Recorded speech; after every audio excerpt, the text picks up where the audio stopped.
Voter তালিকা সংশোধনের নামে পাথারকান্দিতে কি পরিকল্পিত গরমিল?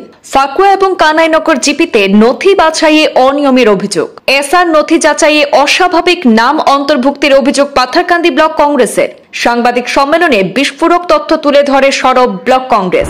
শ্রীভূমি জেলার পাথারকান্দি ব্লকের ফাকুয়া এবং কানাইনগর জিপিতে এসআর এর নথিপত্র যাচাই প্রক্রিয়ায় ব্যাপক গরমিলের অভিযোগ তুলেছে পাথারকান্দি ব্লক কংগ্রেস। ভোটার তালিকা সংশোধনের অঙ্গ হিসেবে চলতি বছরের 18 নভেম্বর থেকে 20 ডিসেম্বর পর্যন্ত চলা নথিপত্র যাচাই এবং নাম নথিভুক্ত প্রক্রিয়ায় অনিয়মের আশঙ্কা প্রকাশ করেছেন বিরোধী দলের নেতারা। এই বিষয়টিকে সামনে রেখে পাথারকান্দি ব্লক কংগ্রেসের কার্যালয়ে এক সাংবাদিক সম্মেলন অনুষ্ঠিত হয়। সেখানে বিস্তারিত অভিযোগ তুলে ধরেন ব্লক কংগ্রেস সভাপতি যাদবেন্দু সিনহা। তিনি বলেন, এবারের এসআর নথি যাচাই প্রক্রিয়ায় ফাকুয়া এবং কানাইনগর জিপিতে বড়সড় অসঙ্গতি নজরে এসেছে। অভিযোগ অনুযায়ী ফাকুয়া গ্রাম এইচএস স্কুলের রুম নাম্বার 3 এর ভোটার তালিকায় 8, 9 এবং 12 নম্বর হোল্ডিং এ অস্বাভাবিক সংখ্যক নাম অন্তর্ভুক্ত করা হয়েছে, যার বাস্তবতার সঙ্গে কোনো মিল নেই। ব্লক সভাপতির দেওয়া তথ্য মতে 8 নম্বর হোল্ডিং এ যেখানে মাত্র 4 থেকে 5 সদস্যের পরিবার, সেখানে নাম অন্তর্ভুক্ত হয়েছে প্রায় 25 জনের। 9 নম্বর হোল্ডিং এ বিধুভূষণ দাসের পরিবারের সদস্য সংখ্যা যেখানে মোট 5 জন, সেখানে অন্তর্ভুক্ত করা হয়েছে 30 জনের নাম। একই ওয়ার্ডের 12 নম্বর হোল্ডিং এ রবীন্দ্র দাসের পরিবারের 3 জন সদস্যের বিপরীতে তালিকাভুক্ত করা হয়েছে 29 জনের নাম। এই সমস্ত অন্তর্ভুক্তিকে অস্বাভাবিক এবং সন্দেহজনক বলে দাবি করেন ব্লক সভাপতি। পাশাপাশি বহু জায়গায় হোর্ডিং নম্বরে কোনো অস্তিত্ব খুঁজে পাওয়া যায়নি বলেও অভিযোগ করেন তিনি আরও জানান, শীঘ্রই এই বিষয়টি নিয়ে জেলায়ুক্ত, উপজেলায়ুক্ত, সার্কেল অফিসার এবং সংশ্লিষ্ট ইআর এর কাছে লিখিত স্মারকপত্র জমা দেওয়া হবে। এছাড়াও তিনি অভিযোগ করেছেন, অনেক পরিবার কর্মসূত্রে বর্তমানে রাজ্যের বাইরে অবস্থান করছেন এবং হঠাৎ করে বাড়ি ফিরতে পারছেন না। নিয়ম অনুযায়ী পরিবারের অন্য কোনো সদস্য অভিভাবক হিসাবে স্বাক্ষর দিতে পারলেও তাদের বাধ্যতামূলকভাবে সশরীরে উপস্থিত থাকতে বলা হচ্ছে, অথচ একই সময়ে সন্দেহজনকভাবে অজানা ব্যক্তিদের নাম অন্তর্ভুক্ত করা হচ্ছে। এই বিষয়েও প্রশ্ন তুলেন তিনি। সাংবাদিক সম্মেলনে ব্লক কংগ্রেসের পক্ষ থেকে উপস্থিত ছিলেন শামীম আহমদ, দেবাশিস নাথ, অনিল সিনহা, রিপন শুক্লবৈদ্য সহ অন্যান্য নেতৃবৃন্দ। পাথারকান্দি কংগ্রেস কার্যালয়ে, পাথারকান্দি ব্লকের কংগ্রেস কার্যালয়ে বিশেষ একটা উদ্দেশ্য নিয়ে আমরা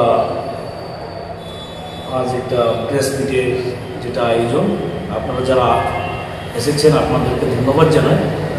আমাদের যে বার্তা, আমাদেরকে যে আপনারা মিডিয়া পার্সন হিসেবে আপনারা যে সাহায্য করছেন জনসাধারণের সাথে,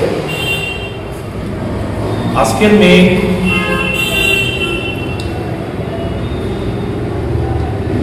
পয়েন্ট এসআর নিয়ে স্পেশাল রিভিশন পাথারকান্দি কনস্টিটিউয়েন্সি প্রায় 2টা ব্লকের প্রত্যেক ওয়ার্ডে আরম্ভ হয়ে গেছে।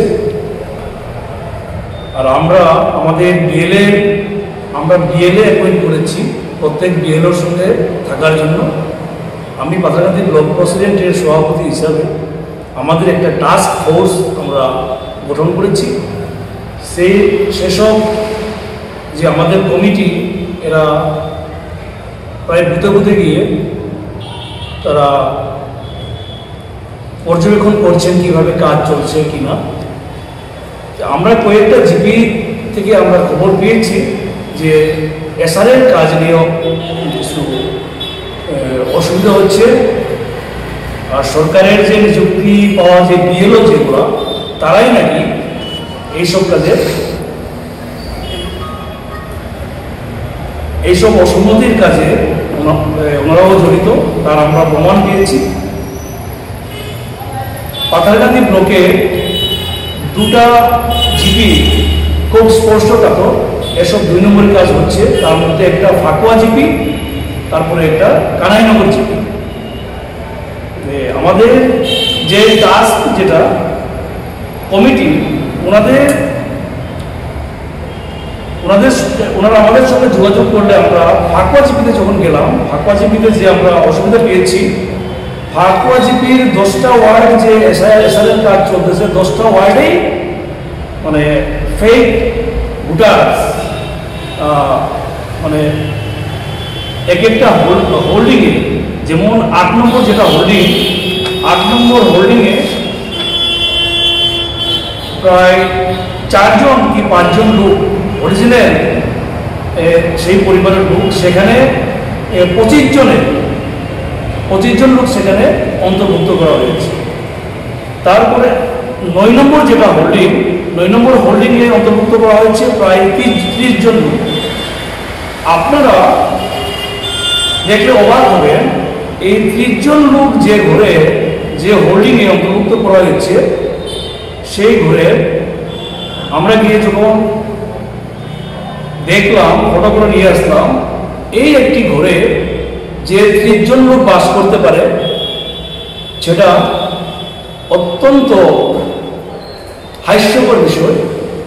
2 নম্বর করার সময় 2 নম্বরই কাজ করতে গিয়ে কমসে কম ওনারা এইসব জিনিস দেখে যদি 2 নম্বরই করতেন তাহলে ওনারা বেঁচে যেতেন। কিন্তু এই এমন একটি ঘরে যে 30 জন লোক থাকবে, তারপরে 12 নম্বর যেটা হোল্ডিং, 12 নম্বর হোল্ডিং আমরা গিয়ে পেয়েছি 29 জন লোক।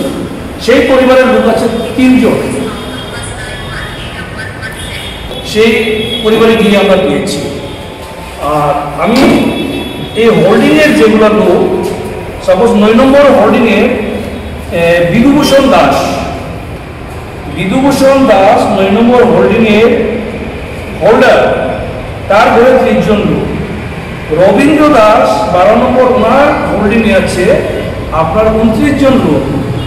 তারপরে 8 নম্বর যে হোল্ডিং, 8 নম্বরে আছে আপনার 8 নম্বর হোল্ডিং আছে প্রায় 25 জন লোক। যথাসময়ে এই প্রমাণের এইসব প্রুফ নিয়ে আমরা CDC, Patharkandi CDC, circle office আর ইয়ারও ওনাদের কাছে আমরা একটা মেমোরান্ডাম দেবো।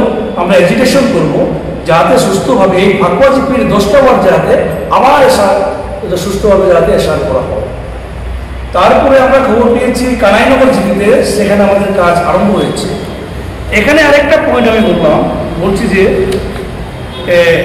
বিএলওর সঙ্গে এই ফাকুয়া জিপির একটা ওয়ার্ডের বিএলওর সঙ্গে যখন আমি আলোচনা করি, তখন ওই বিএলও আমার সঙ্গে বললেন কি আমাকে যে অন্য লোক দাস, নবশূদ্র এইসব লোককে যদি আমি অ্যাড করি তাহলে তো স্যার কোনো অসুবিধা নেই।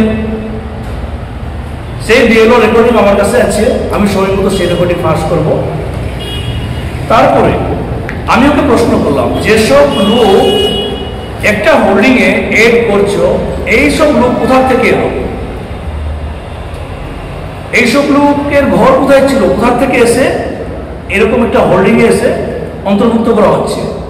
তখন ওর কাছে কোনো জবাব নেই। সুতরাং আমাদের সন্দেহ কি এটা বাস্তব হবে, এটাই যে এখানে বহিরাগত বিদেশি লোককে এখানে অন্তর্ভুক্ত করা হচ্ছে, তার একটা প্রমাণ আমরা পেয়েছি। কারণ যেসব লোক অন্তর্ভুক্ত করা হচ্ছে সেসব লোকের কোনো এক্সিস্টেন্স এইসব জীবিতে নেই। তারপরে আরেকটা জিনিস আমি দেখলাম, কোনো হোল্ডিংয়ে নাম্বার নেই। সুতরাং আমি আপনাদের মাধ্যমে আমি Patharkandi circle officer, CDC Patharkandi, ইয়ারও যারা আছেন, তারপরে ডেপুটি কমিশনার, আপনাদেরকে আমি বিনম্রভাবে অনুরোধ করি এই এসআরের কাজ যাতে সুষ্ঠুভাবে হয়। আরেকটা পয়েন্ট এখানে বলা হচ্ছে যে এসআরের যে রিভেরিফিকেশন হচ্ছে, সেই ভেরিফিকেশনে কি করা হচ্ছে যে যেসব ছেলেরা বাইরে কর্মরত, সেই সব ছেলেরা যদি এসে ব্যক্তিগতভাবে ফিজিক্যালি যদি তারা এখানে অ্যাটেন্ড না করে, তাদের নাম কর্তন করা হবে।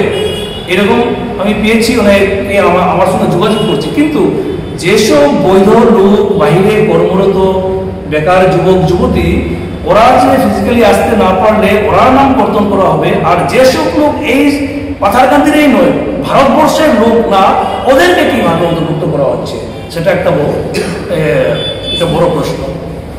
তাই আমি আপনাদের মাধ্যমে পাথারকান্দির সমস্ত জনসাধারণকে আমি অনুরোধ করছি যে আপনারা সতর্ক থাকেন এইসব থেকে।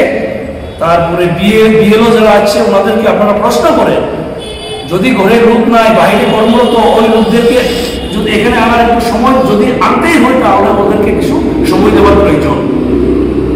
কেউ বেঙ্গালুরু আছে, কেউ কর্ণাটকে আছে, কেউ দিল্লিতে আছে, কেউ বোম্বেতে আছে, যেসব ছেলেরা, ওইসব ছেলেদেরকে এখানে আসার একটা সুযোগ দেওয়া উচিত। তাই আমি পাথারকান্দির ব্লক প্রেসিডেন্ট হিসাবেও কিন্তু আমরা খবর পেয়েছি বালিপিপড়া জিপি আর রাধাপুরের জিপি, এইসব জিপিতেও এভাবে কাজ হচ্ছে। তাই আমি আমার লয়ারপাড়া ব্লকের প্রেসিডেন্টের সঙ্গে আমার কথা হয়নি, আমি ওনাকে বলবো এইসব ব্যাপারে, উনিও যাতে ভাবে পদক্ষেপ নেন।